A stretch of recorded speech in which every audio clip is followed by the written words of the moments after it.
कि मौजूदा हालात में हम अपने अखलाक से ही ये समझा सकते हैं कि हम नबी रहमत की उम्मत रहमत हैं।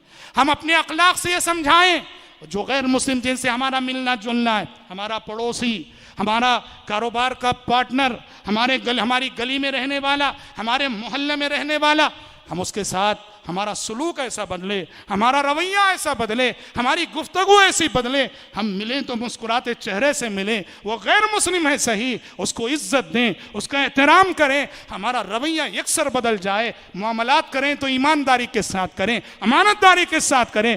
फिर देखो कि जिस दिन हम अपने अखलाक से साबित कर देंगे, अपने किरदार से साबित कर देंगे कि हम उस नबी के उम्मती हैं जिस नबी को रहमतुल लिल आलमीन कहा गया, हम उस नबी के उम्मती हैं जिस नबी को भेजते हुए अल्लाह ने ऐलान किया कि वमा अरसलनाका इल्ला रहमतन लिल आलमीन, और नबी रहमत की हम उम्मत रहमत हैं। हम जिस बस्ती में रहेंगे रहमत बनकर रहेंगे, जिस मोहल्ले में रहेंगे रहमत बनकर रहेंगे, जिस गली में रहेंगे रहमत बनकर रहेंगे, और जिस मुल्क में रहेंगे रहमत बनकर रहेंगे। हमारी जानिब से किसी बेगुनाह का खून नहीं बहेगा, हमारी जानिब से नाजायज़ किसी के माल पे कब्जा ना होगा, और हमारी जानिब से नाहक किसी की इज्जत आबरू पे हमला ना होगा। ज़बान से भी कहना है और ज़बान से बढ़ के अपने अमल से इस बात का सबूत देना है। बहुत ज़रूरी है कि मौजूदा हालात का मुकाबला इन खुतूत पे चल के किया जाए। अगर अभी हम नहीं संभलेंगे, वही गफलत, वही रफ्तार बेढंगी जो पहले थी सो अब भी है,